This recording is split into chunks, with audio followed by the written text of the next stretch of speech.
Today we're going to start to examine Aristotle's notion of justice, both in the legal sense and as an activity existing between individual persons. After considering moral virtue chiefly as an appetitive mean between excess and defect in internal and external relations and actions of the individual person, Aristotle next considers justice, a virtue which deals with actions chiefly, and is chiefly a mean between excess and defect in social interactions between people, social communications. He talks about three differences between justice and previously examined virtues. Previously, he had chiefly considered how the emotions internally and externally influence, qualify internal and external choice and actions. He had considered external actions chiefly as effects caused by internal principles like emotion, habit, and virtue. Now, Aristotle would consider the virtue of justice chiefly in relation to external action and according to how internal principles help or hinder just acts. He had already started to do this. He started to talk about human activity being more social, because moral activity for Aristotle is chiefly social activity. It's activity that enables us to live together as citizens. This is the way the ancient Greeks understood the nature of virtue. That's why they was so interested in studying it. We had left off examining external kinds of virtuous activity related to praise and blame, rewarding and punishment, all of which involve education, moral education through acts of shame or praise, embarrassment, shame, praise. This is why Aristotle left off with shame, because if we can't get a person to be aware of the fact that greater goods exist aside from just personal goods for personal survival, and the person cannot be educated through shame to recognize that that person's a member of the human species, and that moral education in the human species, as St. Thomas told us, in relationship to natural law, requires educational help through politics, through a political community. Then we can't really start to develop qualities of interaction that enable us to act justly toward the people in a political community. Right? So previously, Aristotle had considered the mean of virtue taken chiefly from right reason and prudence. And when he starts his discussion of justice, however, he's going to start with that of commutative justice taken from a midpoint and equal in actions and not from the mean of right reason and prudence. And what Aristotle is doing here is actually, he's extending the argument that Socrates was engaging in with Gorgias and Polus and Callicles in the Gorgias about whether the life of the just or the unjust is a happy life, is a happier life, whether a person can be unjust and simultaneously be happy, or whether an unjust person is always miserable. And since happiness is essentially connected to moral activity as its chief aim, this is a major concern for politics and for ethics. So Aristotle says justice is not a mean between two extreme habits of actions, vices. It's a mean between extremes of action. And after explaining the difference in approach to what he has done and will do, Aristotle distinguishes between legal justice and particular justice. Legal justice being a justice that is defined, a state defined through legislation. Particular justice is ordinary justice that is regulated by natural law between individuals. Natural law referring to the understanding that Aristotle has of human beings as social animals and rational animals, how we're inclined prudentially to live together as individuals and follow the pursuit of real goods over imaginary ones and higher ones over lower ones. He starts to examine particular justice by defining justice in general in relation to three effects that common agreement appears to claim the habit of justice causes: an inclination to do just works, just action, and three, a desire to do just acts. Then, making the appropriate changes, he defines justice as a habit by which men are disposed injustice. He defines injustice as a habit by which men are disposed to unjust deeds and by which they do unjust acts and will unjust acts. Once again, he's going to focus attention on reasoning negatively from what we know justice is not, to try to make more precise the nature of justice. Thus, St. Thomas says Aristotle asks that made the will the chief subject, the generator, the cause of justice, which is the prime mover of external actions, that is, the will. A chief aim of the will as a moral principle is to will and to perform just acts, and not to will and not to perform unjust acts. And the will is not only the prime motivator of external acts, but also of internal ones. To support his claim, Aristotle says that while contraries exist in faculties and in relation to sciences, faculties and science as a kind of knowledge has contraries. While this is the case, contraries do not exist in habits considered as fixed disposition.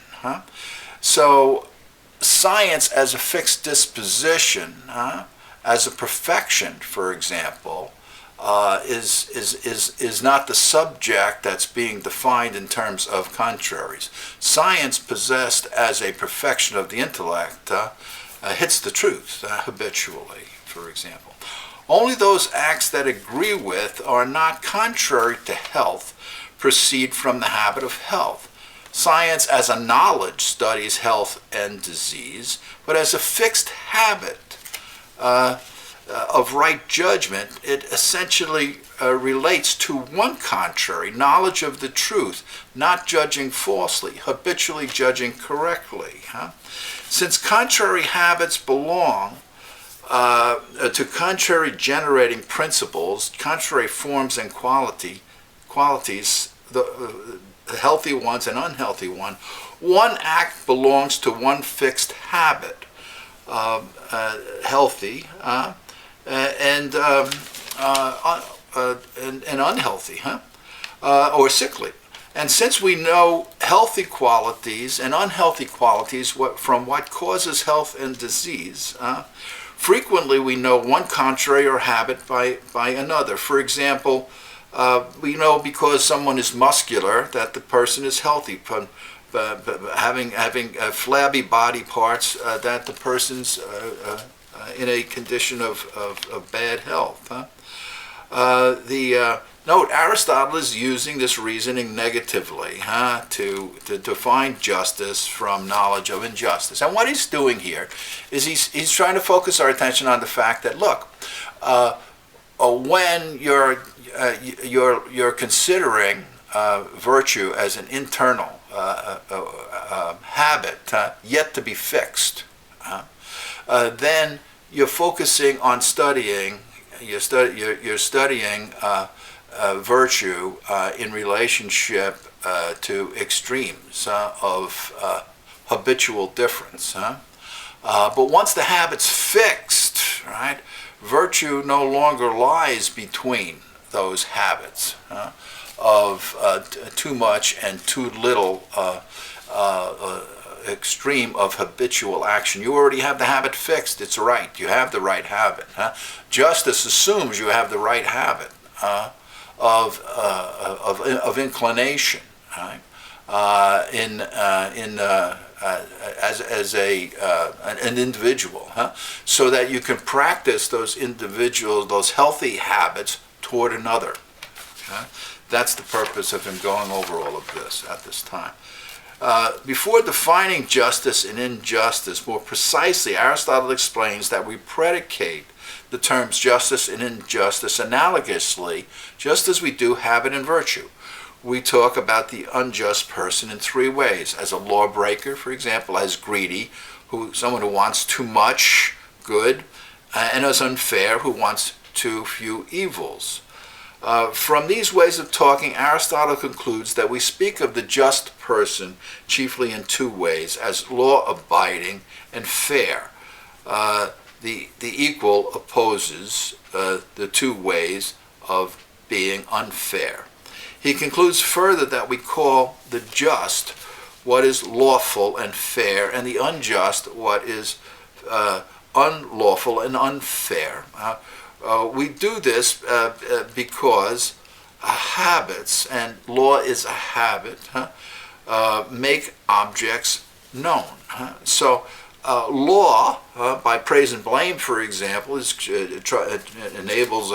to enable us to know what is fair and what is unfair, and this that's in the sense of civil law. And we also know this through natural law by our own internal emotions, like that of shame and conscience, being knowledge that regulates our sense of shame. St. Thomas adds that a greedy person wants too much of goods. All men want, especially those pertaining to good and bad luck.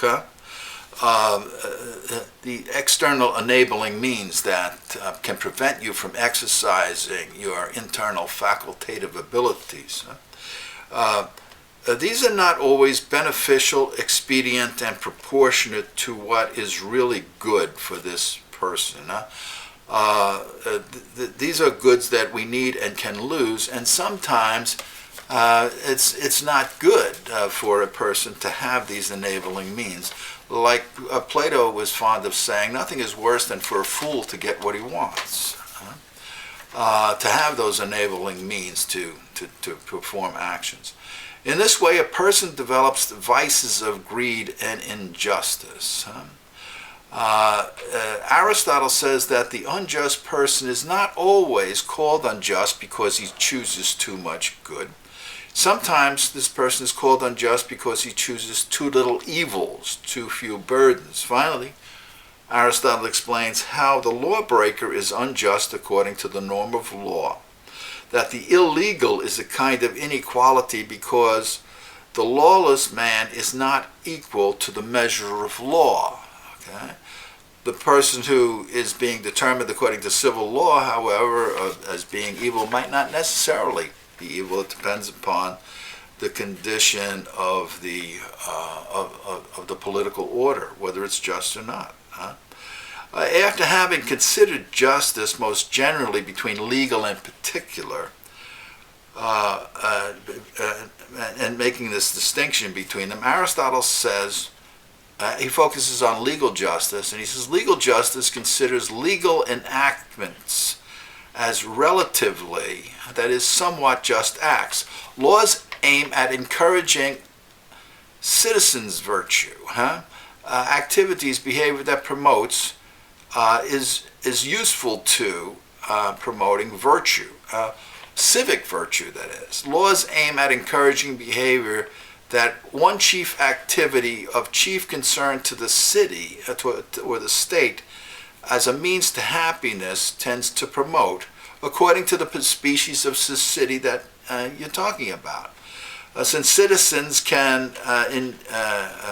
cities can involve the rule of one, the few, the many, for the benefit of all, the best or the few, they can be just or unjust. You can have a kingship, an aristocracy, a constitutional government, or you can have a tyranny, an oligarchy, a plutocracy, and a mob rule, or as the Greeks called it, a democracy. So the virtues in each city are going to be different on the basis of the chief aim for which the city is designed, what it conceives of happiness to be, and how it conceives of the number of the rulers involved in that pursuit. Aristotle he tells us that the term just and unjust are predicated analogously. He calls just those laws that cause and promote and preserve happiness, the things that make for happiness in the civic community as it's being conceived by this civic community, whether it's the rule of the one or the few or the many, which in every case of a real political order would be for the good of the ruled. Laws command civic virtues, that is civil laws, civic laws, positive law, and they forbid civic vices. Natural laws promote virtues and discourage vices according to the nature of a human being as a social and rational animal, for Aristotle. Good laws do so under the direction of prudence. Because justice commands the work of all virtues, it's called perfect. Not simpliciter, not in every respect, but in a way, secundum quid, as the Latin term would express it. Legal justice is perfect by commanding every virtue the law prescribes. He has that legal justice is the most perfect species of justice because it alone practices virtue toward another. Perfect virtue is a communications activity involving being in communication with other people and seeking to do them good. Since the job of the ruler is to arrange things ordered toward the common good, ruling, legislation are essentially communications arts. Just as legal justice is a general virtue, so illegal acts are general vices. Just as the most vicious person practices vice toward himself and friends, the most virtuous person practices virtue toward himself and others. In a way, virtue and justice, then, in this legal sense, are the same because justice is virtue. All virtue, that is, the whole of the different virtues, practice toward another, courage, temperance, and prudence. Temperance aims at, recall, quieting shameful desires. So, what justice is doing is promoting through acts of praise and blame, reward and punishment, all of which relate to shame and honor, for people to recognize their social nature and incline them to be able to live cooperatively together.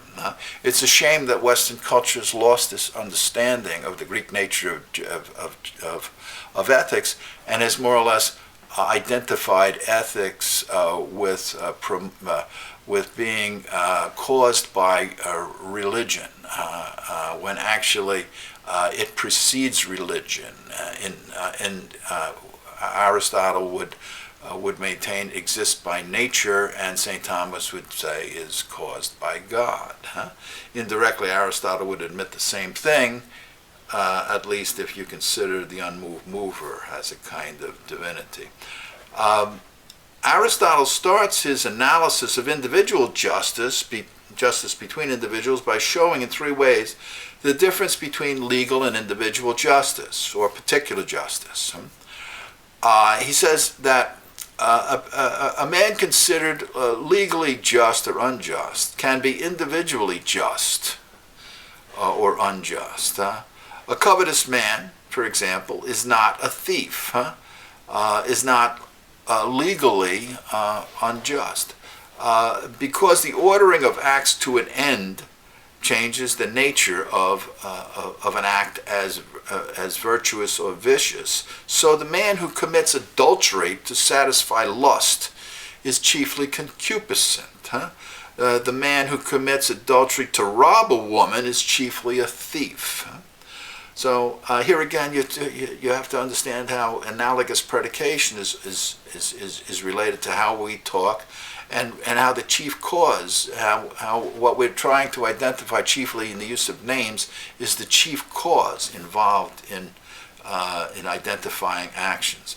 Just as nothing is contained in a genus that is not contained in a species, so Aristotle maintains that what is legally unjust is reduced ultimately, at least indirectly, to individual vice. The legally cowardly soldier is reduced on the individual level, has its roots in the individual vice of cowardice.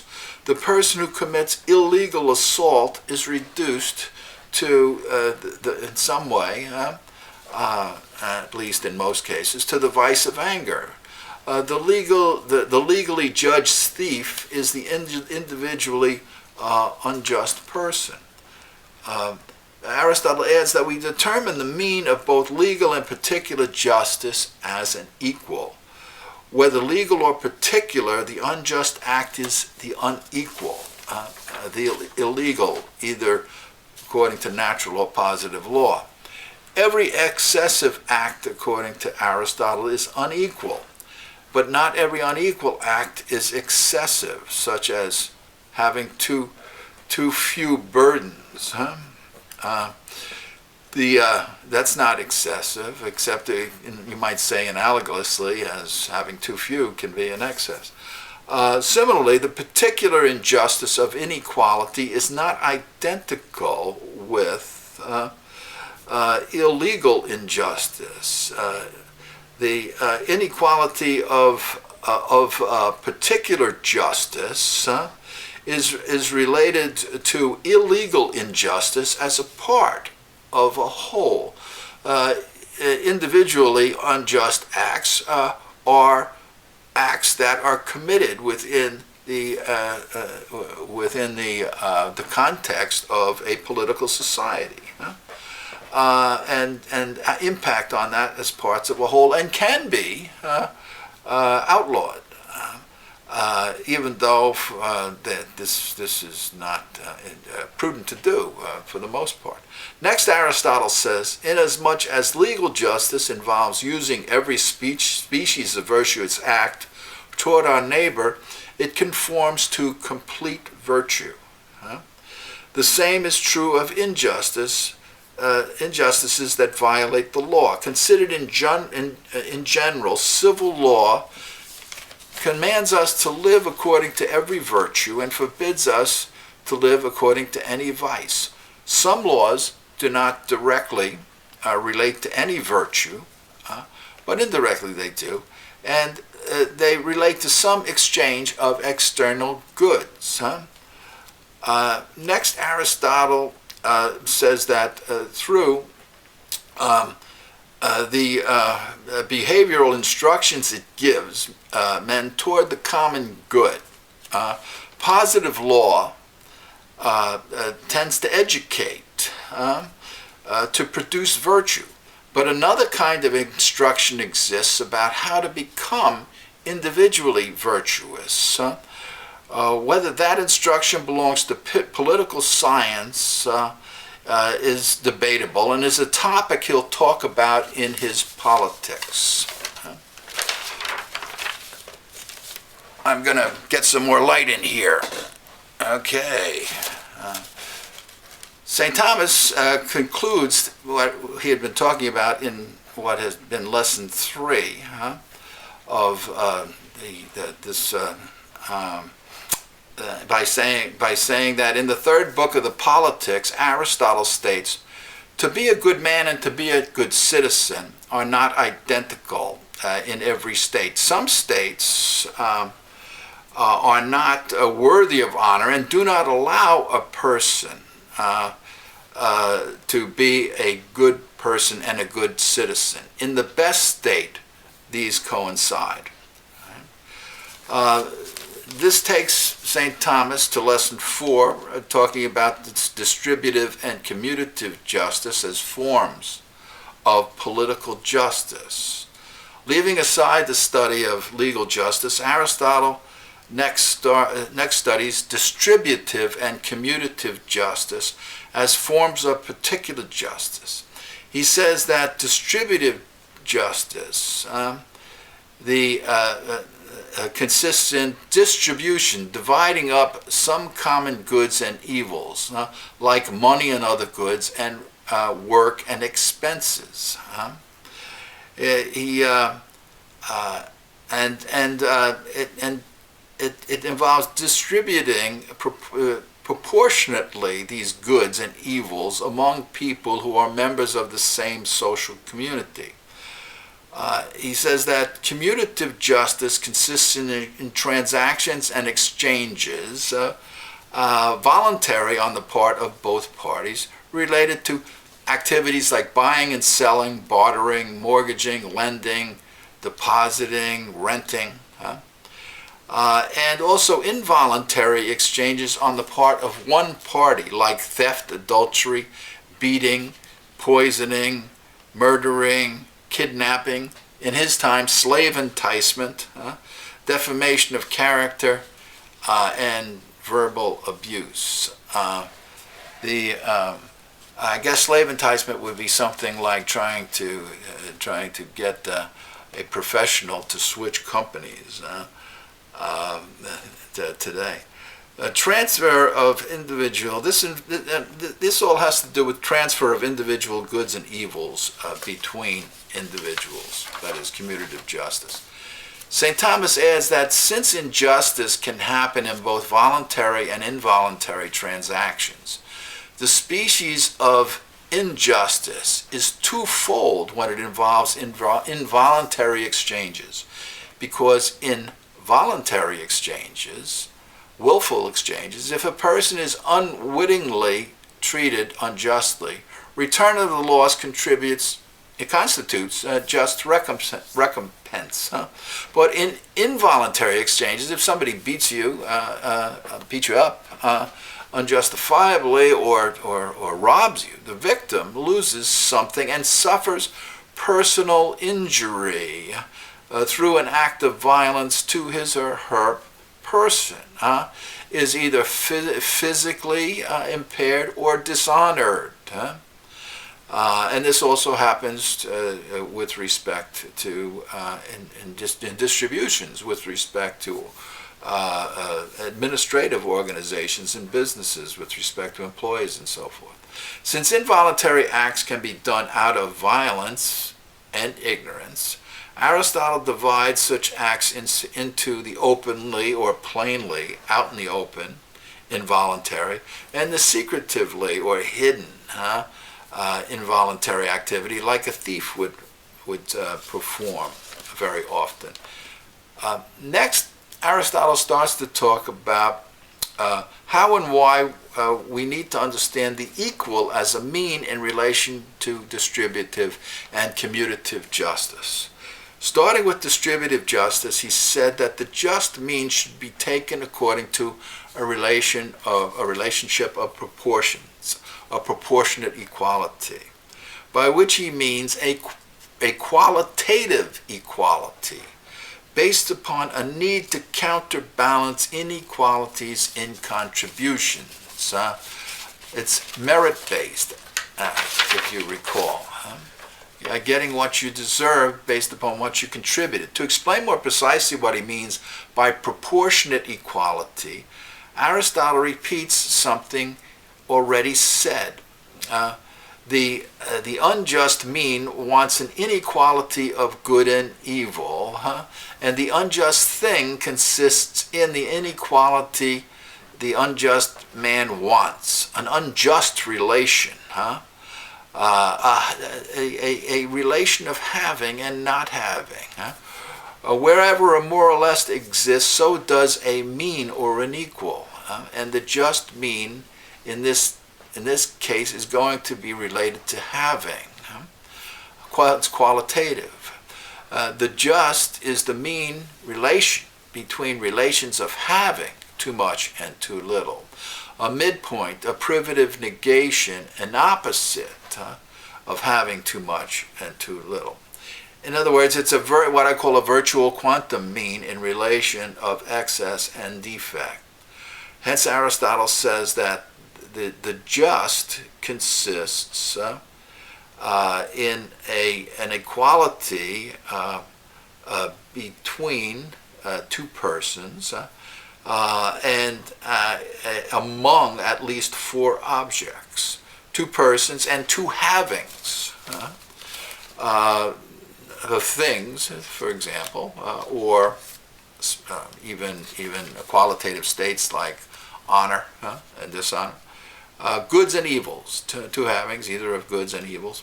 In distributive justice, as the things, the goods and evils are that are to be divided are related, so are the persons. Otherwise, the persons will not have shares proportionate to their contributions and their merit. So the division in distributive justice is merit-based. Merit, however, is understood differently. It's an intensive quantity. Democracies, aristocracies, plutocracies, for example, understand it differently.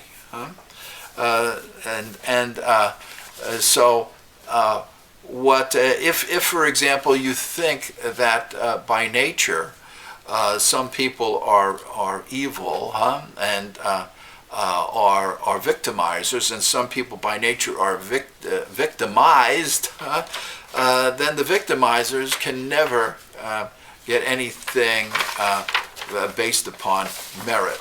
Only those people who are victimized, because they deserve everything, even if they do nothing to merit it in a just society. After showing that the mean of distributive justice consists in a mean of proportionality, Aristotle now shows that the precise mean, the mean of what proportion, the mean of what proportionality and what this precise mean is understood. Precisely, in other words, what proportionality are we talking about? To do this, he starts to explain the nature of proportionality, saying that what is distributively just is a proportion because we find proportion not only in counting, in arithmetic, we find it wherever we find number. St. Thomas explains we find proportionality in geometry. Proportionality is geometrical equality. This is to that, this is to this, as that is to that. It contains a proportion of equality, like in equilateral triangles, for example, no matter what the length of the size, there's a proportionate equality. There's a kind of analogous greatness. And proportion is the relation of one quantity to another, like work to pay. And it can be used as a measure because it is a property of quantity, and quantity has the nature of measure by being a numerical unity. It's a measure in terms of numerical unity. St. Thomas refers to Aristotle's book 10 of the Metaphysics, 1052b20, and St. Thomas's commentary on that is his lesson 1938. This is something I went over in our course on the one and the many, how number can be either dimensive, continuous or discrete, or a virtual quantity. And from numerical unity, St. Thomas says, a unity which is what equality is analogously transferred to every kind of quantity, including geometrical and intensive. So merit pay is an intensive quantity, a quality, a quality measured quantity. And that's what St. Thomas and Aristotle mean when they say that it is geometrical equality is used as the measure, because geometrical equality is based upon an intensive quantity greatness, between the bigger in size, between two magnitudes. Aristotle gives an example of this merit-based equality for Socrates and Plato to be paid a certain amount of money, for example, a drachma, for doing 1 hour's work. Well, if Socrates works 1 hour, he gets $1. If Plato works 2 hours, he gets $2. Mathematicians call this equality geometrical equality, which compares the equality of two figures based upon inequality of sizes. In Lesson 6, St. Thomas goes on to examine commutative justice. And the mean of commutative justice, unlike that in distributive justice, aims at an arithmetical mean.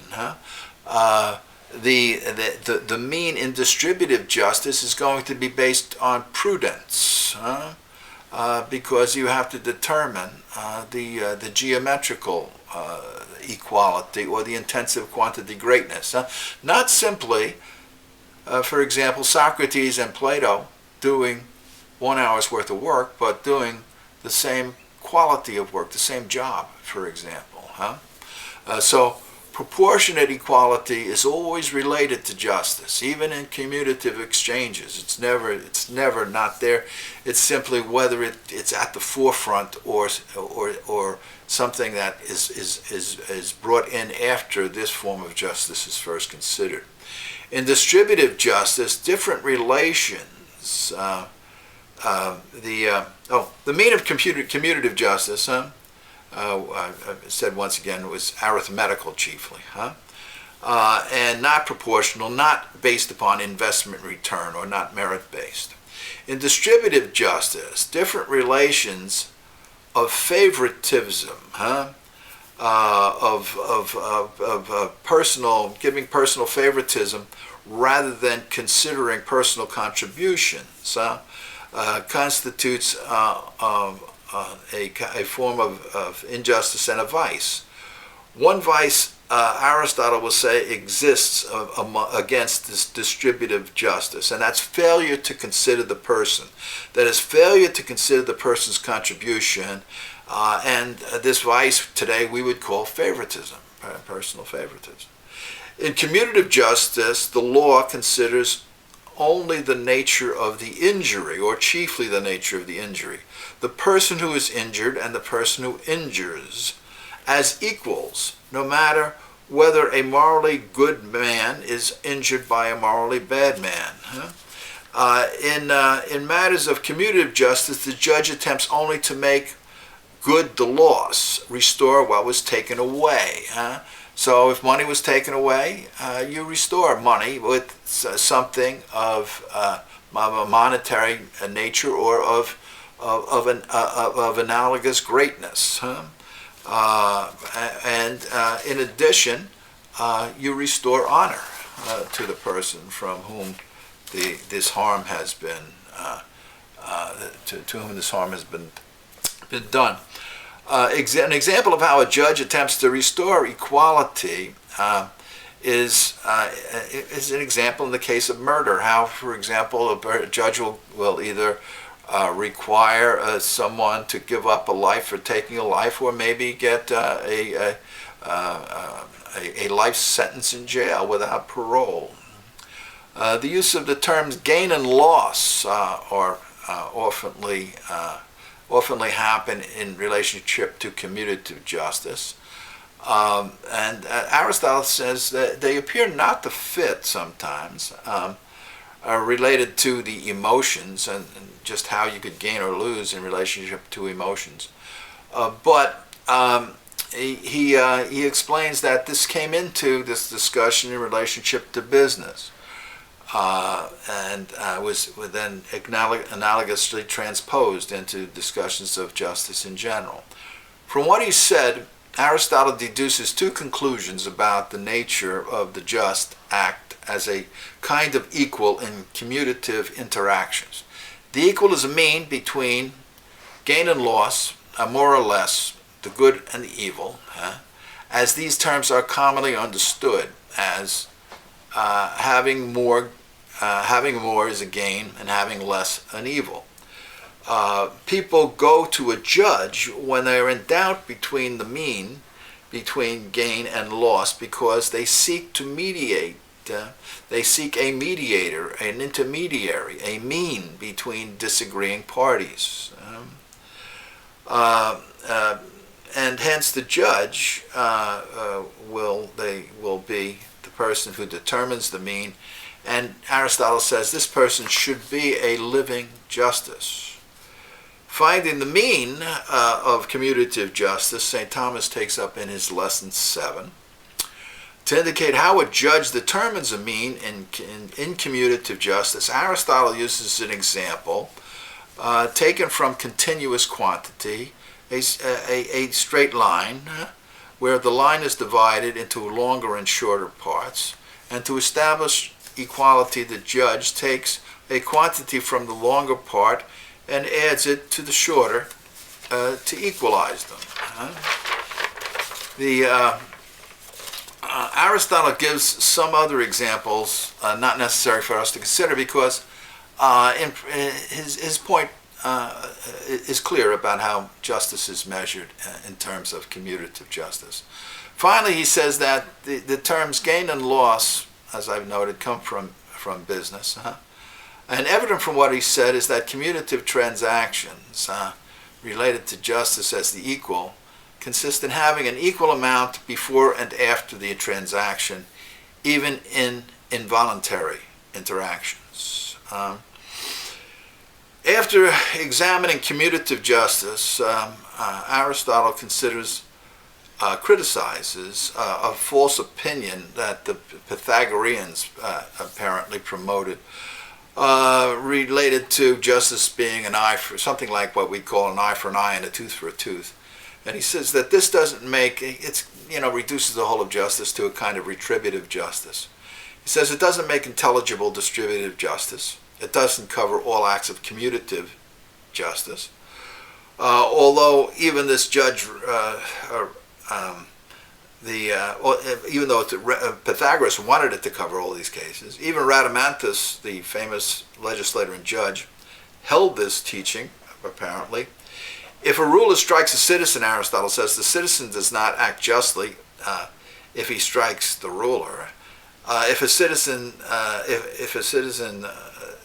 a ruler strikes a citizen, he says, the citizen does not act justly if he then strikes the ruler. If a citizen strikes a ruler, the citizen needs greater punishment than to be struck in return, because this is in some way dishonoring the community, robbing it of a kind of intensive quantity greatness. A quality of personal relations becomes damaged that has to be repaired. While in exchange of things, commutative justice ordinarily considers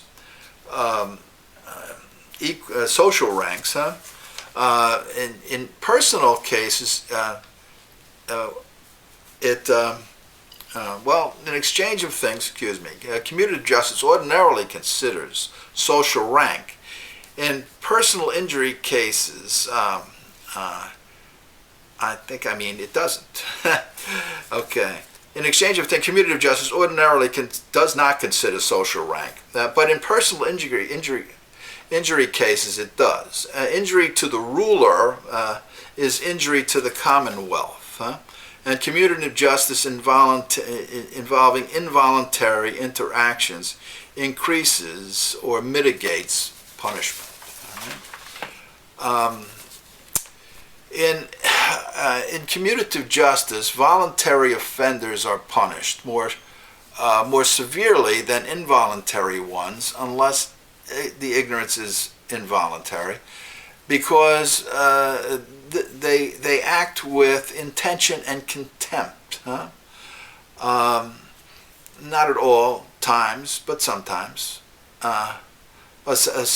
Sometimes the voluntary offenders are not are punished not at all, but sometimes they are. Reciprocal exchanges are to some extent measured by equality of proportionality, and this is an important point, because while it's not the case that in commutative exchanges equality of proportionality tends to be used, you just take a look at the fair market value of something, for example, and you base your judgments on that. But at times, and always in a way, this is involved. While the equality of the thing is always involved, sometimes the equality of persons is involved, and actually always it's involved. You have to think about it, even if you're not applying it. For example, in business exchanges, the exchanges between professionals and non-professionals, you have to think, well, both of these people are professionals. Are both of them adults? Do they, in contracts, for example, do people know what they're doing, and so forth? Proportional equality is required in commutative justice because doing acts of kindness and returning favors, Aristotle says, enables citizens to live as friends on friendly terms. So here too, from this standpoint, you have to think about it, right? Because the purpose of engaging in these exchanges is to promote conversation and communication among people. All citizens desire to follow the golden rule, according to Aristotle, even though he's not calling it the golden rule. But do unto others as you'd have them do unto you, and assuming that you want to do good. And we do not seek proportionate injury for injury to another. This is not the way human beings tend to behave, according to Aristotle. But without just retribution, a kind of servile mentality tends to develop within a state. We do not even tend to seek proportionate good when doing good for another, because returning favors is an act of gratitude, and doing acts of gratitude increases acts of gratitude to be done. So the more people perform acts of gratitude, the less they expect to be paid back proportionately. Moreover, without the presence of equality of proportion, a qualitative equality, and also arithmetic equality in exchanges, business exchanges would be destroyed. And if business exchanges were destroyed, then so too would be the social life of the citizens, because they're essential to distributing goods, external goods between and among people. More important for understanding this social nature of the business exchange is the nature of money, which Aristotle next goes into. And while Aristotle and St. Thomas's teaching about money is often ridiculed today, St. Thomas's teaching of just price, for example, is at times made fun of by people. What they say is incredibly profound. According to them, the type of proportionality in commutative exchanges is an essential part of business activity. It qualitatively makes intelligible the nature of economic exchange and the qualitative nature of money as a measure. To preserve proportionate justice, equality in commutative and economic interactions, which is necessary to preserve the city, the state. The products of different professions and professionals, the qualitative inequality of what people do in their professions must be equated to a uniform measure of equality which money serves to do.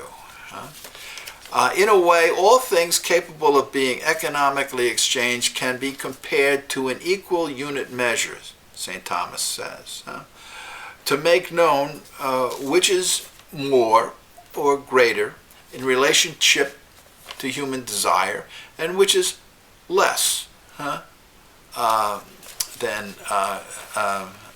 the equal in human desire. That is, market demand. They say that money, currency, was invented as a measure of market demand,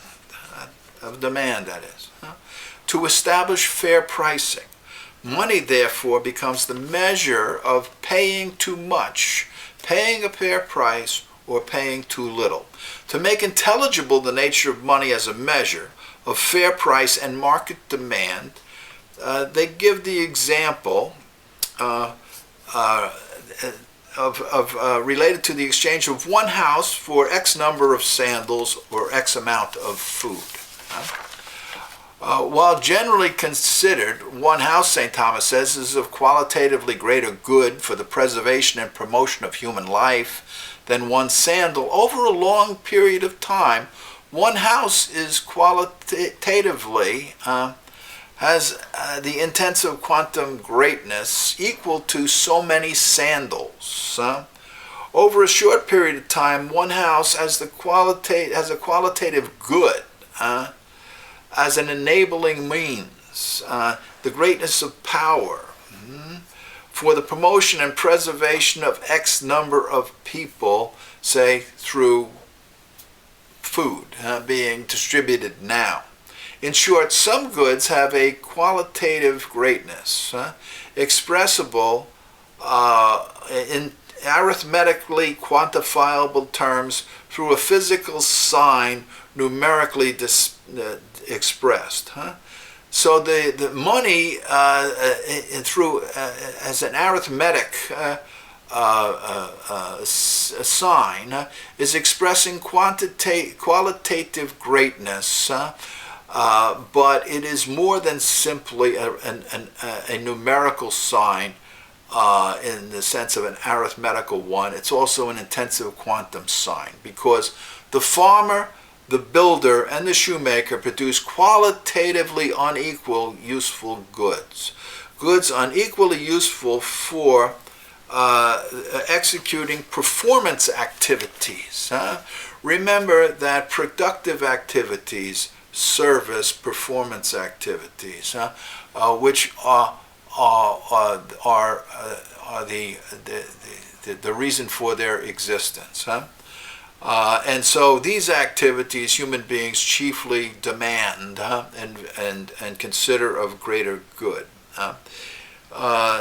If human beings do not recognize the hierarchical inequality of the business professions for keeping us healthy and alive, human beings will refuse to exchange goods and products.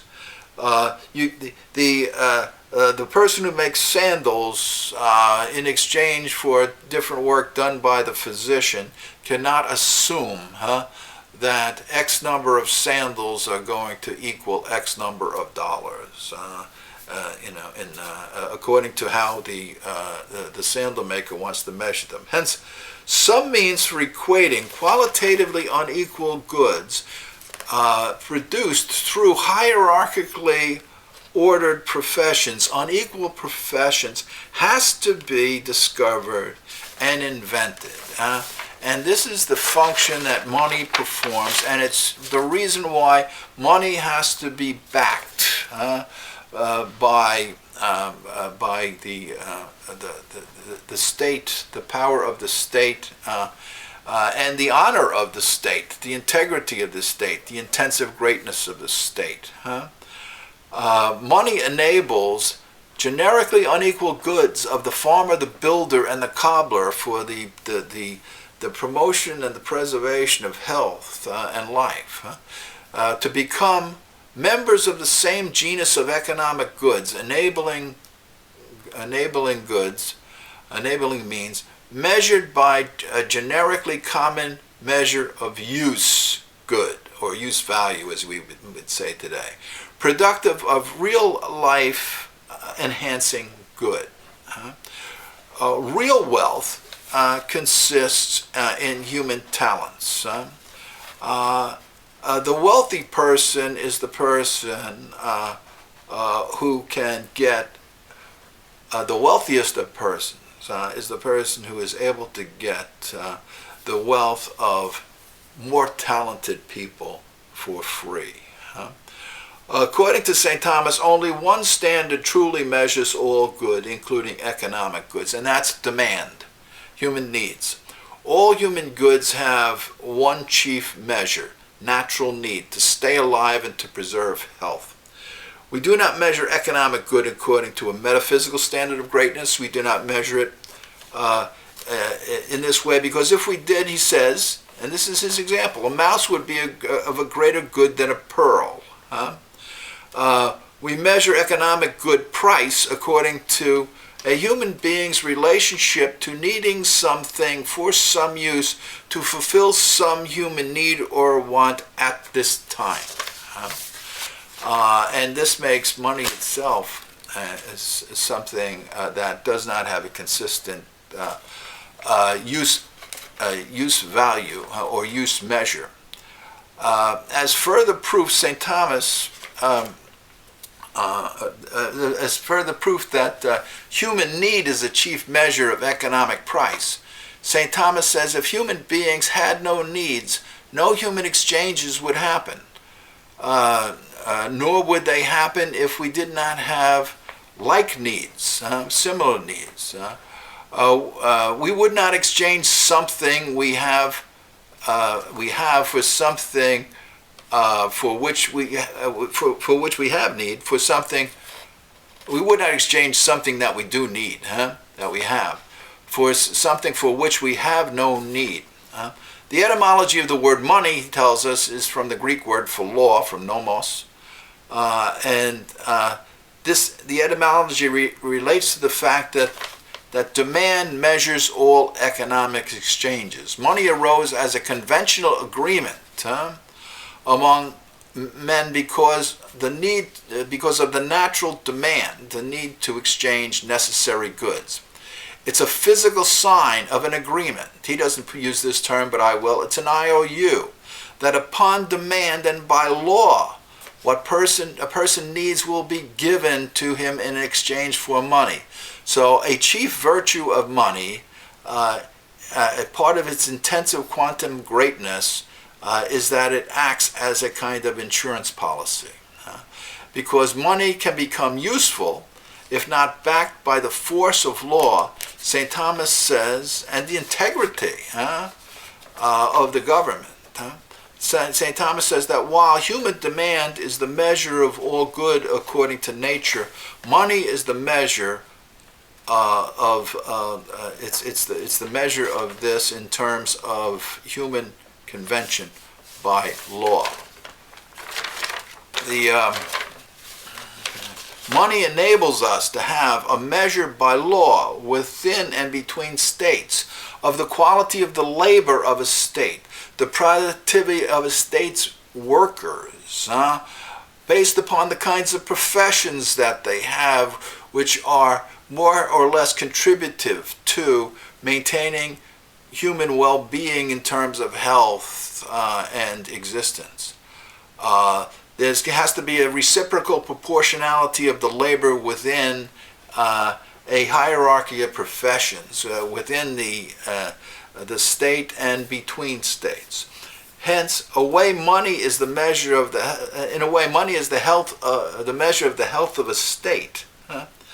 By the law of supply and demand and convention, money directly equates exchangeable goods and labor, and indirectly equates human needs. It balances them out. Money's nature consists, its virtue consists in uniting qualitatively unequal goods and labor within the same genus through an arithmetically quantifiable measure backed by the force of law, which gives it a kind of intensive quantum nature. It's conventionally, it's a conventional sign. It's legally backed. Put simply, money replaces the balance scale to enable weighing proportionate quality, intensive quantity of goods and labors exchanged. Money is chiefly a measure of comparative quality expressed in terms of numerical greatness, analogously expressed, backed by law. It enables us, in a way, to dispense from carrying a universal balance scale for exchanges. St. Thomas explains that the great good that money provides to social human life by saying, when human beings are so related that one or both do not need what another has, no mutual exchange happens between persons. And the net effect of this is that human communication stops. Exchange happens when a person needing wine has a neighbor who's a vintner who needs grain, so that a poundage of grain is exchanged for X number of bottles of wine. This is an example from St. Thomas. Because money is not chiefly a weight or an arithmetic number, but can analogously measure both, money fosters exchange activity and human socialization. He adds that money has the additional power, virtue, of serving as a tool for future exchanges of many goods. Not every need is immediate or involves exchange of wine and grain. Thus, money's virtue, its power, its qualitative greatness, its intensive quantity greatness, includes to serve as a kind of insurance policy, as I've said, that in the future, in exchange for money, someone will get what he needs or wants. Because like other goods, the demand for currency can fluctuate up and down. Because it can lose its power to purchase, its purchasing power, St. Thomas says, legal protection needs to be put in place to enable money to retain its exchange utility. Not so backward as people maintain, this analysis of the nature of money. Since the hierarchy of human arts and sciences and needs differ so greatly in quality, no measure, St. Thomas says, to equate them can exist according to reality and the natures of things. The best we can do to compare the quality of contributions made by the arts and sciences to human needs at this or that time or other circumstances exists by perfection. Exists by convention established by law. That brings us to the end of part 1 of lecture 10.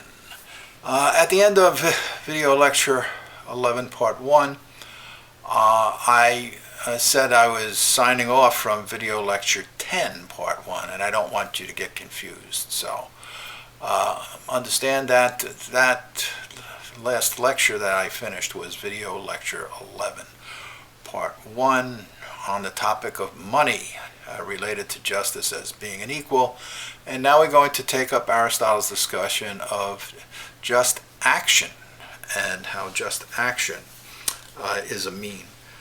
From what he said about justice so far, Aristotle concludes that justice is a mean between doing too much and too little.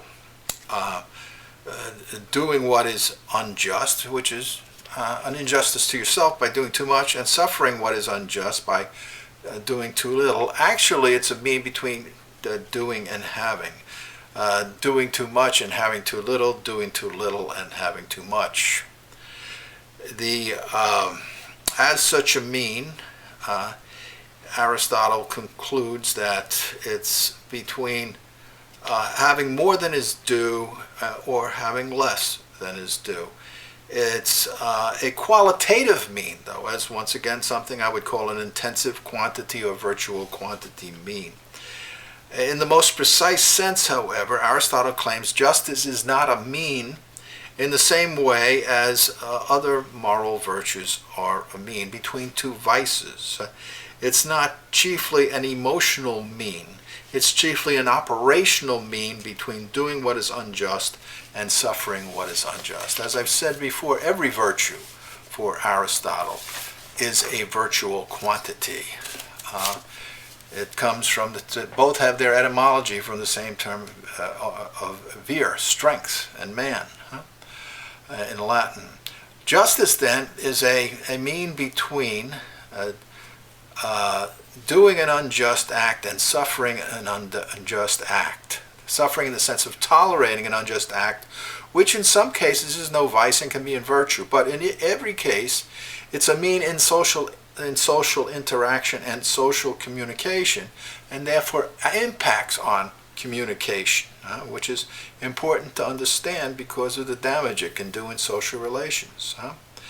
It's a mean in external social relation, and not a mean in individual appetitive internal extremes. Because virtue is a habit by which, through deliberative choice, a human being acts virtuously. Justice can be a virtue in two ways, personally and in a kind of official capacity, in exchanges, for example, in relationship to one person's treatment of another person, or in distributions in the same way, between an organization and an individual, and in relationship to a judge's treatment of relation between two other individuals, or even between an organization and an individual. In relationship to the distributable goods like riches and honors, the just man and the just judge, according to Aristotle, do the just deed by making an equal distribution according to proportion. They do not act so as to have for themselves, or in the case of the judge, for the litigants, more or less of the helpful and harmful things than is proportionately due the party in question. For example, a neighbor. Contrary to justice, injustice is a habit that, by deliberate choice, does what is unjust. Injustice operates by the vice of excess or defect to secure for oneself more or less of the benefit and damage that is proportionately due. It produces a twofold evil effect. A defect of benefits to the person who deserves them, the benefits, as well as an excess of harm to that person, and an excess of benefits to the person who does not deserve those benefits, and a defect of harm to the person who merits more punishment or damage. It's a qualitative damage related to intensive quantity, a damage in some way are related to the soul, even if the impact is chiefly on the body. From his, that is, with respect to it being a vice or a virtue. From his preceding remarks about the nature of justice as a mean related to social interaction, Aristotle derives three conclusions. Deliberately to do an unjust act is a vice pertaining to injustice. To suffer an injustice is no vice, necessarily. It's to have a vice done to oneself. Injustice is not a mean between two vices. It's an extreme of excess and defect committed by one party in a social interaction or communication against another. Having finished treating justice and injustice in a general way, Aristotle next talks about the unjust man and political justice. He considers unjust deeds related to the unjust agent, and he talks about these same issues. He starts the study by noting that not every doer of an unjust act is an unjust person. Sometimes unjust acts are committed by emotion or ignorance, not committed by deliberate choice, which makes them to some extent, if not entirely, involuntary. His chief interest is to understand justice in its most complete nature, political justice, and which is in an unqualified sense, in its most complete sense, like Plato would do it in the Republic. According to Aristotle, political justice consists in a community of life, an organizational whole, ordered to self-sufficiency of things pertaining to human life, to tools, basically, that become parts of the whole of this self-sufficient organization. A state should be such a community in which everything sufficient for the needs of human life exist within it.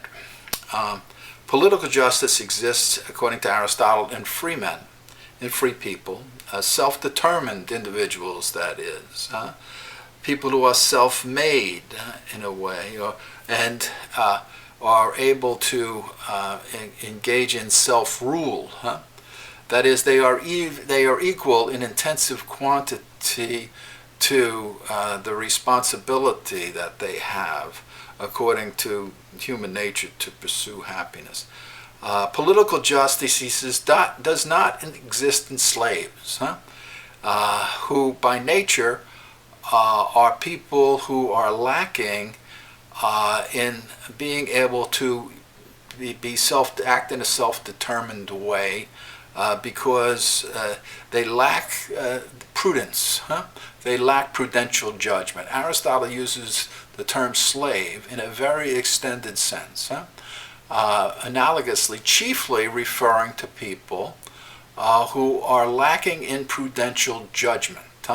And they can be lacking in prudential judgment for a number of ways. For example, by being morally intemperate. That person has a slave-like nature, according to Aristotle, is a person with a small soul, not a person who is great-souled, who has the capability of moral self-direction. Because free people, free men are masters, and they exercise over slaves, individuals who are not free, a justice of dominion. That is, a justice of self-control which these other peoples cannot exercise, because in some way they are lacking in this perfection of freedom that is possessed by this person who has the virtue of prudential direction in life. It's among equals that this political justice can be exercised, not among beings, one of whom is subject to the other by nature or through political order.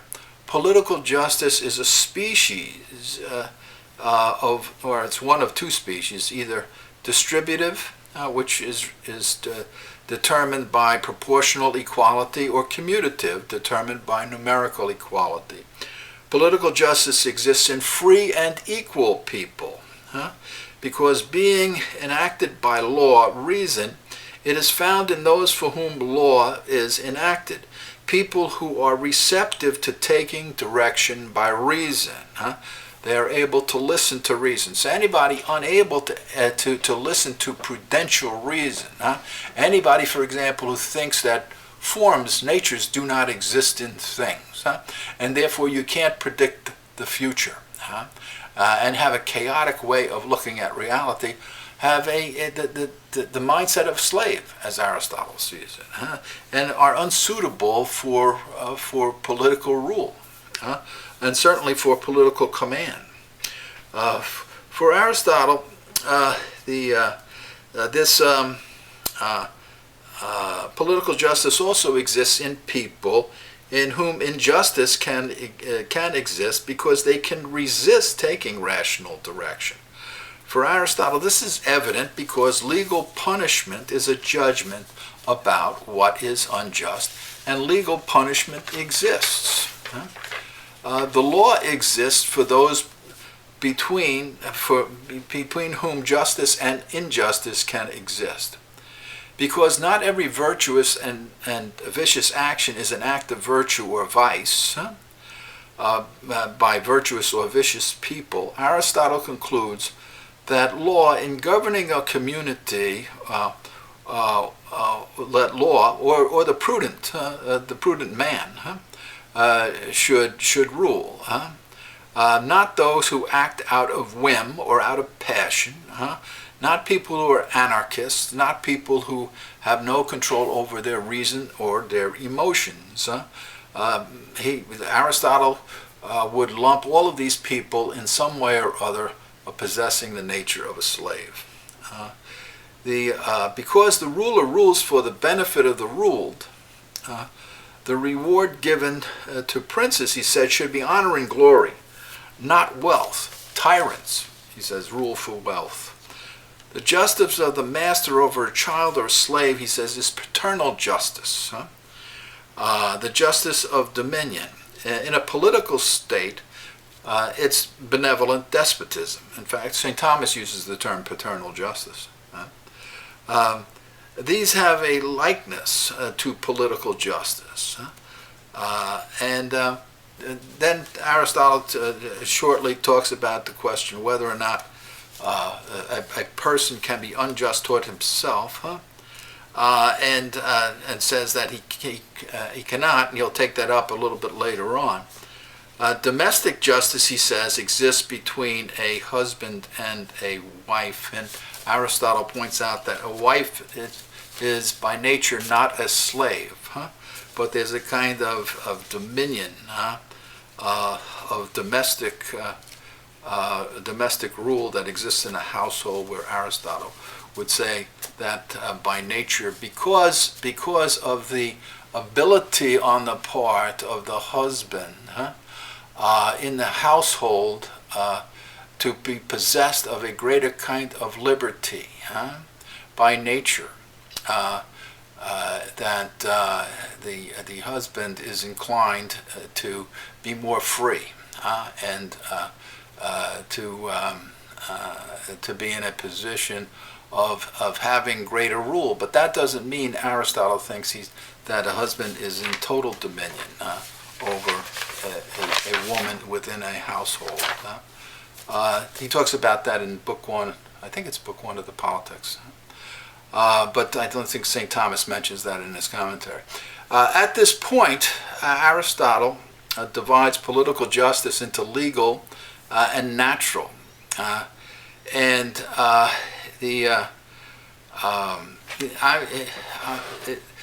There's an extensive discussion of the difference between that Aristotle talks about, and how jurists and other people talk about legal and natural justice. I'm not going to go into that, but because human nature is specifically one and exists in all individual human beings, in all political regimes, it has the same form and power to induce doing good and restrain from doing evil. So too does the inclination to act justly. Natural justice, Aristotle says, differs from justice by decree and legal enactments. It's presupposed by legal enactments as an evident first principle.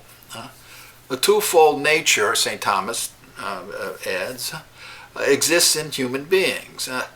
A generic one, animal, and a specific one. By natural inclination, a man's specific nature inclines him by reason to distinguish the honorable from the dishonorable. Jurists call natural man's generic nature as an animal, to marry, have children, and so on.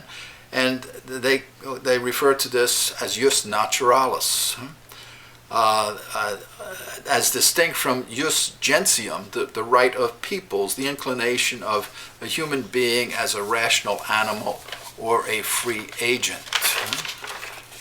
They consider ways of behaving according to international laws and agreements as part of jus gentium, the law of peoples, international law, we would call it today, I think. And by natural right, Aristotle understands jus naturale and jus gentium as included in the nature of a human being. He says that some way of behaving is called legal justice in three ways.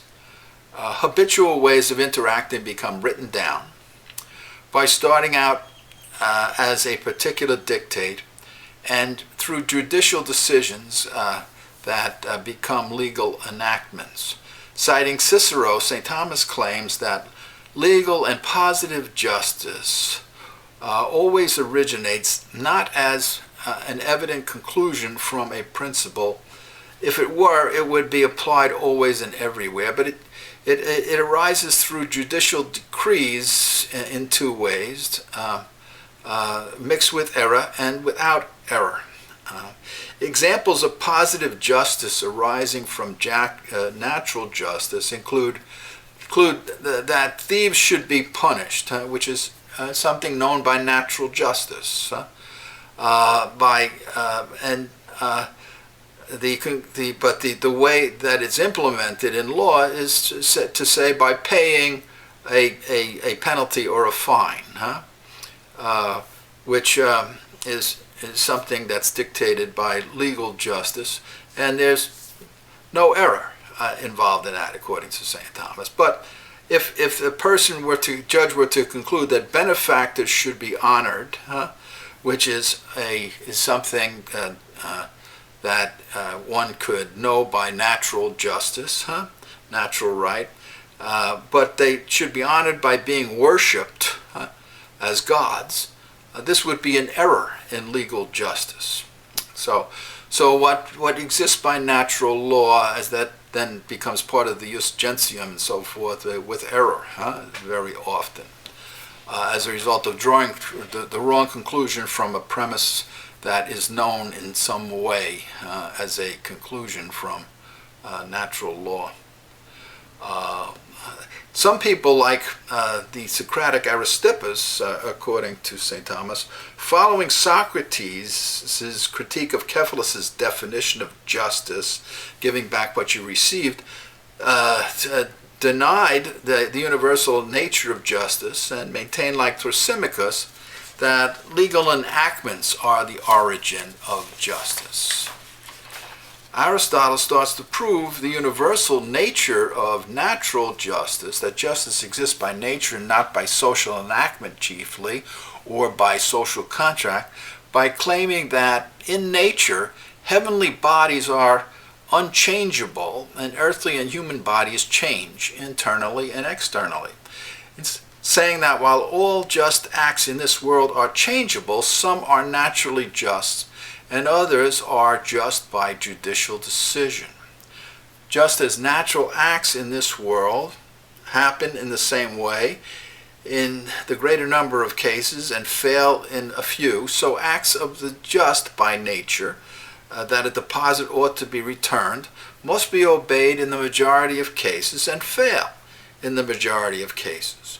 While human nature is a principle of action in us, is unchangeable.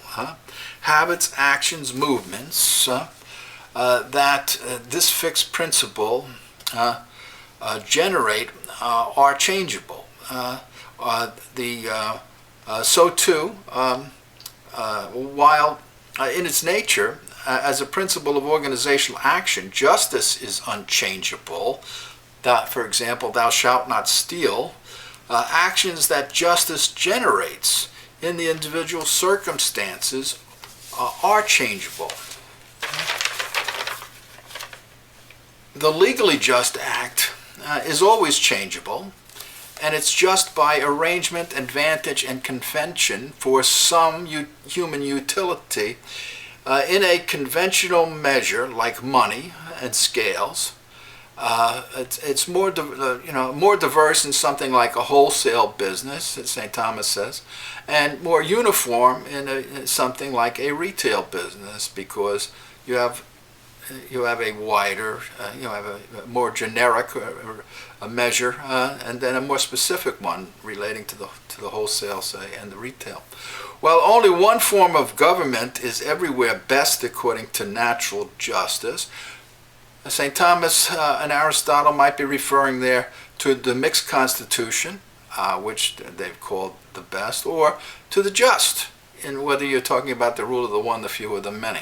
Civil law, state administration cannot be universally uniform. All laws are framed as needed for the chief end for which the state is arranged, for safety, personal perfection, freedom, and so on. Each legal enactment is related to individual human choices as a causal, operational, universal. That's my phrase. As a relational universal. One that is a guide, much like the like that gyro, that an automatic pilot, that sets something in motion. You have to understand what they're talking about with respect to law as a principle, that it sets people in motion, gives them direction, heads them in a specific direction. It's a control and command directive. While the acts generated by justice are many, are effects, the cause is one. For example, a cause must be returned. And before being executed, strictly speaking, the just and unjust action do not exist. But the nature of the unjust act does in principle, as well as the just act. Having considered the nature of justice, what just and unjust actions are, Aristotle next considers actions that make a man just or unjust. How what is just to do can exist without a just action or an unjust action. How what is just and unjust as far as action goes can exist without a just or unjust agent. And a person acts justly or unjustly when acting voluntarily. What is just, according to St. Thomas, exists considered in itself when the just act is considered as an organizational whole. This is basically what he's talking about. I'm putting it in my language. Having all the parts essentially needed as a principle to generate a just action. So considered in itself, considered in its nature. What is just exists in the intellect and the will of a voluntary agent who intends to execute a just act, having a praiseworthy intention. But strictly speaking, it does not exist in act until executed. Considered as a just action, what is just is specified by the arrangement of parts essentially needed to make the act whole, voluntarily to execute a just act. To act voluntarily, a person must, by acting through his own power or her own power, know precisely what he's doing, by what means, for what chief end. For example, he knows he's sitting someone, a friend of one's father, an enemy, a stranger, is doing it in a strong or weak way, knows that he's doing this with a tool, for example, a weapon, without one, being helped by other people through his own power, through assisted power, for a chief aim, for self-defense, or for some other reason. Since all of the circumstances under which the act is done influence the voluntariness, these circumstances necessarily enter into the specification of an act as morally virtuous or morally vicious, and as voluntary or not voluntary. In so doing, they enter into the moral nature and essence of the individual act, and have to be considered whether you're acting under the command of positive law or of just a law governing human nature to incline to do the just act. To judge the nature of the whole act, we have to know the chief aim, the enabling means, the personal abilities of the agent, all of which comprise circumstances of the act. The circumstances of the act are the essential parts that enable the completely virtuous or vicious act to be generated in the individual circumstance.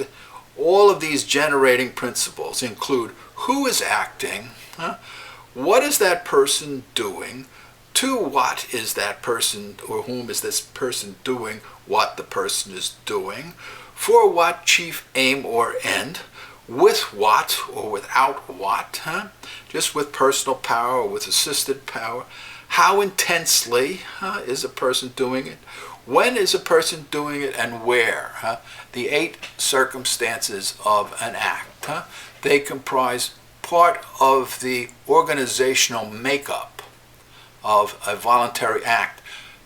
Not to know all of those circumstances that are involved tends to make an act involuntary, just missing one of them.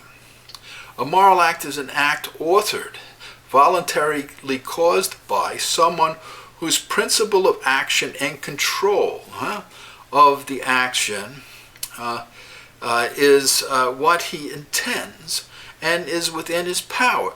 The moral agent not only intends to initiate an action, but to control it to its completion. Completely voluntary actions are authored and controlled.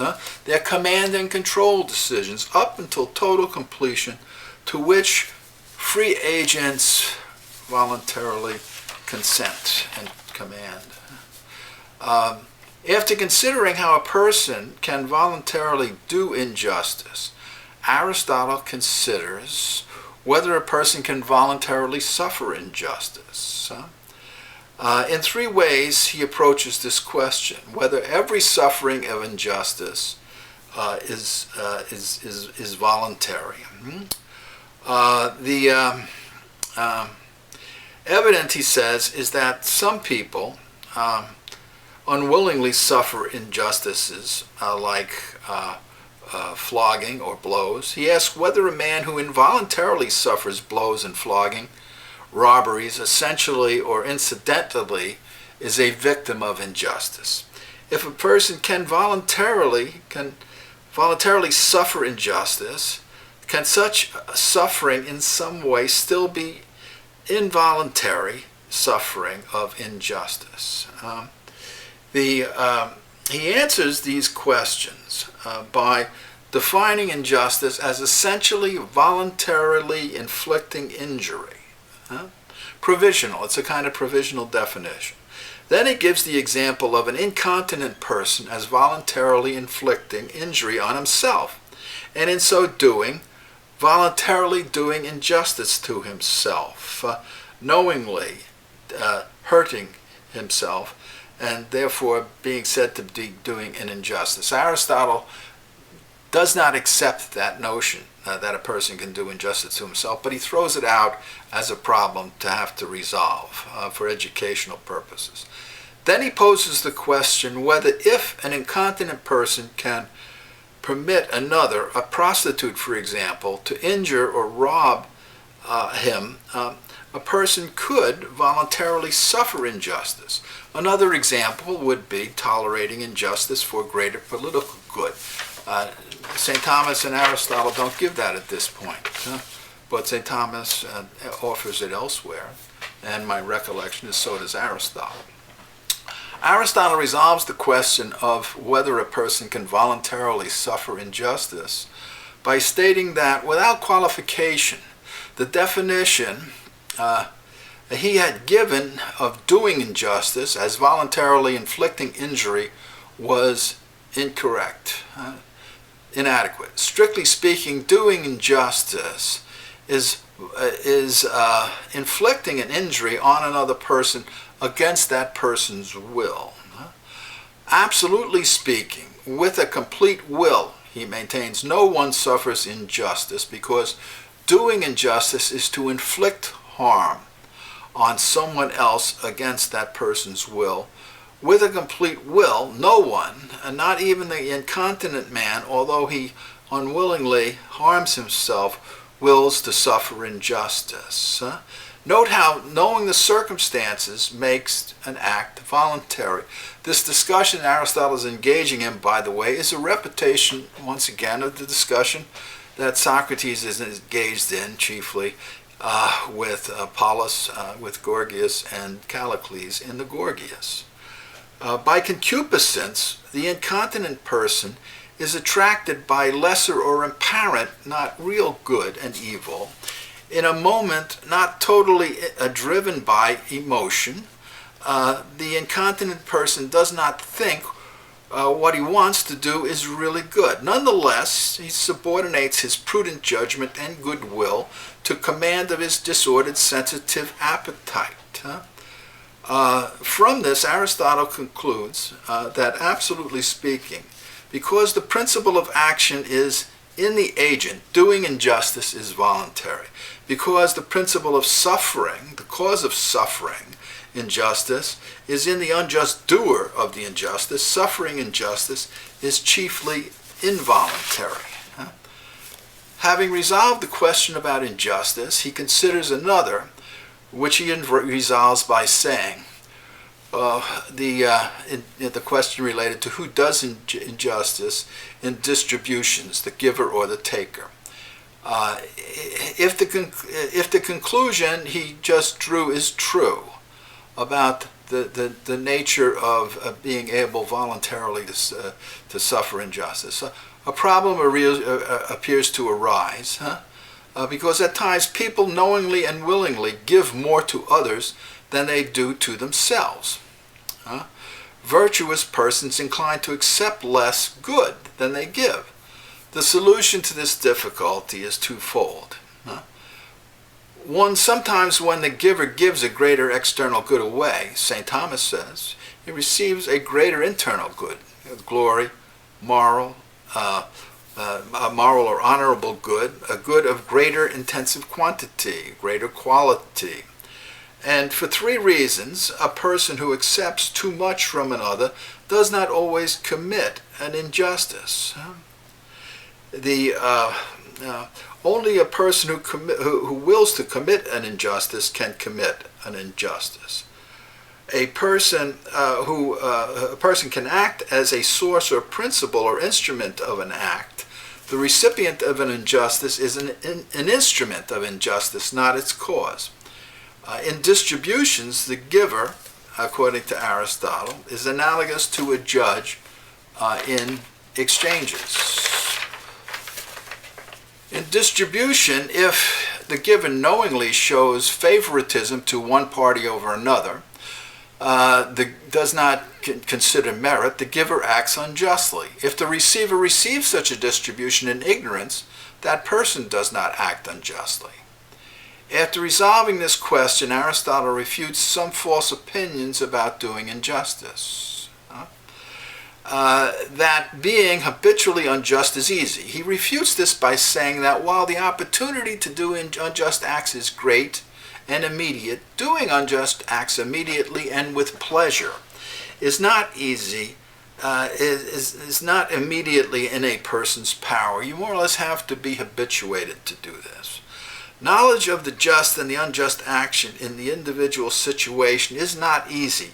It requires prudence. It requires a lot of hard work. Requires a special kind of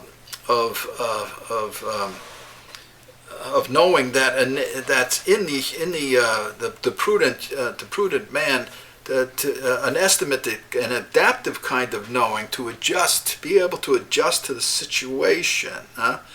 That enables universal principles to be used as right regulatory guides and measures in the individual circumstance. This is the process of universal judgment in moral activity, and why I continue to say how the estimative sense is so important, because it acts as this kind of adapting mechanism, when done so under the regulation.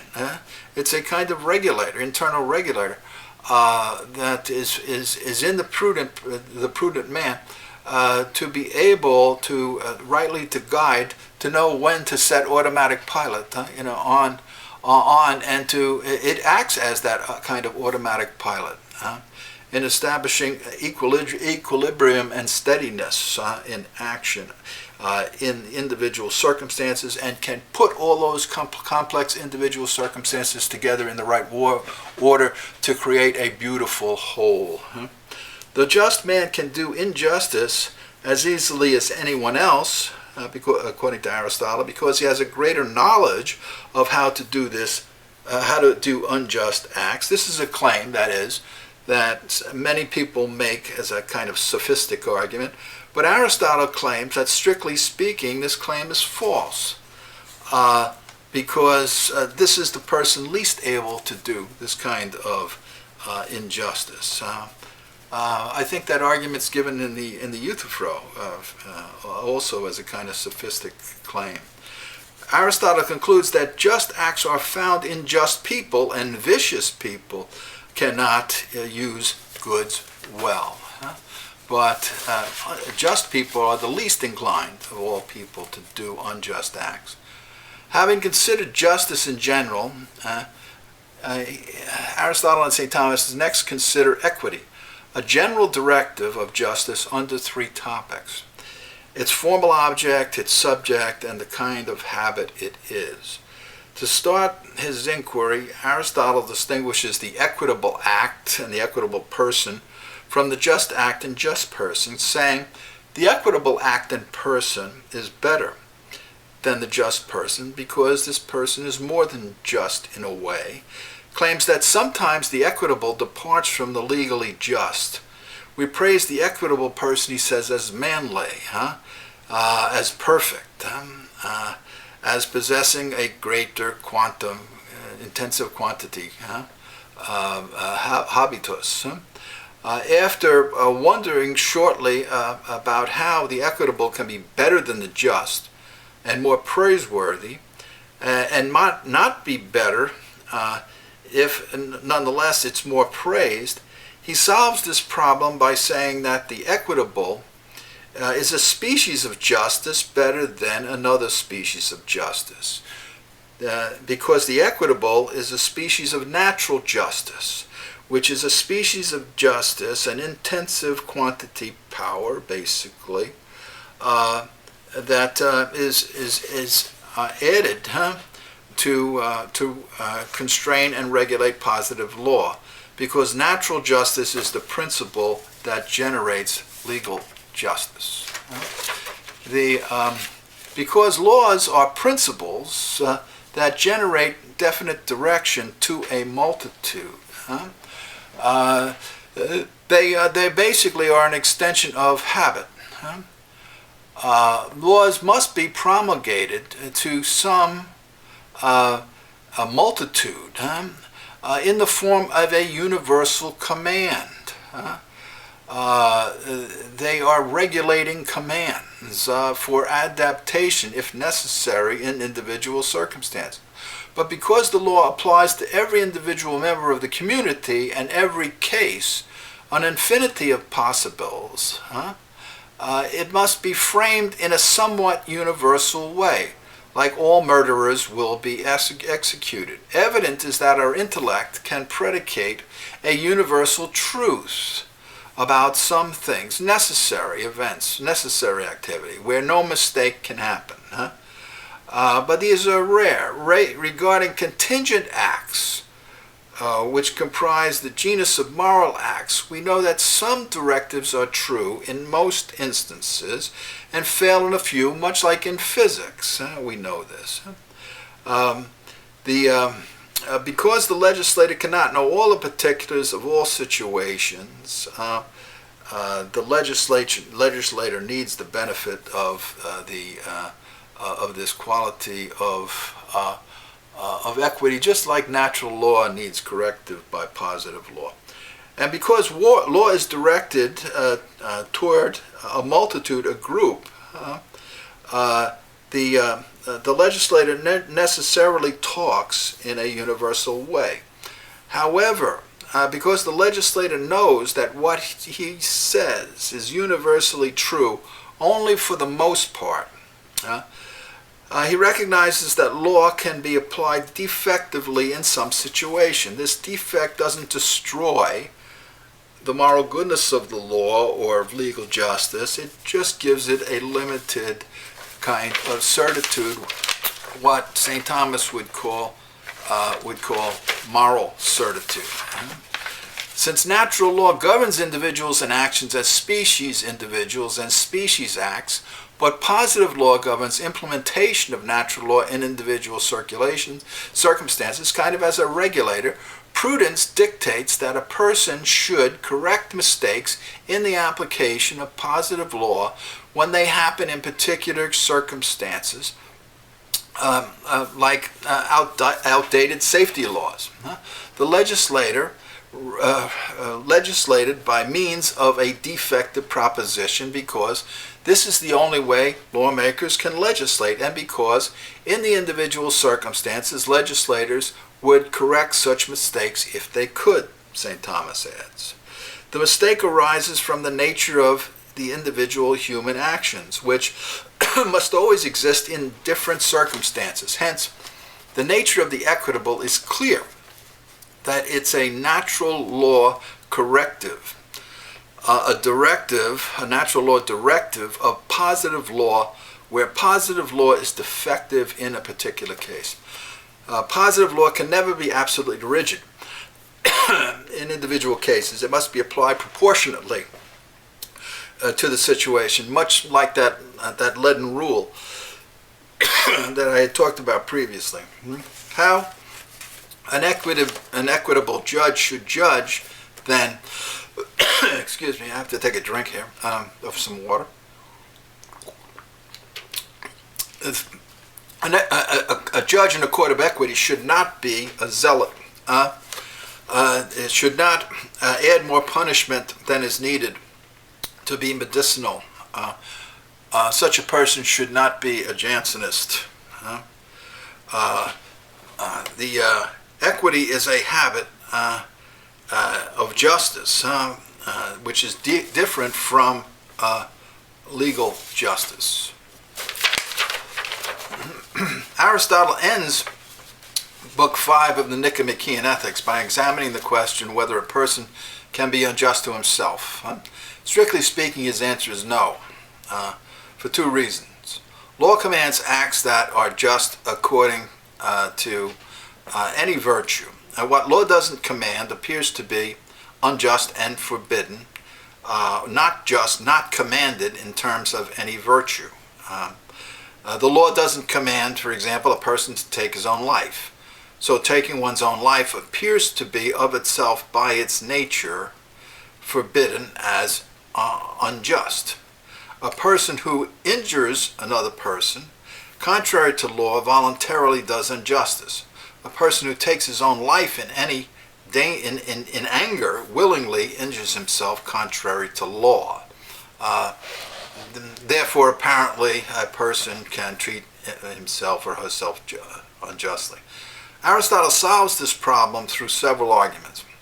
While a person, he says, can willingly, voluntarily kill himself, he cannot voluntarily murder himself, unjustly kill himself, because by definition, no person can voluntarily suffer an injustice. By definition, an injustice is an act involuntarily received in a person harmed as in an instrument. The state imposes possible punishment in cases of suicide, he continues.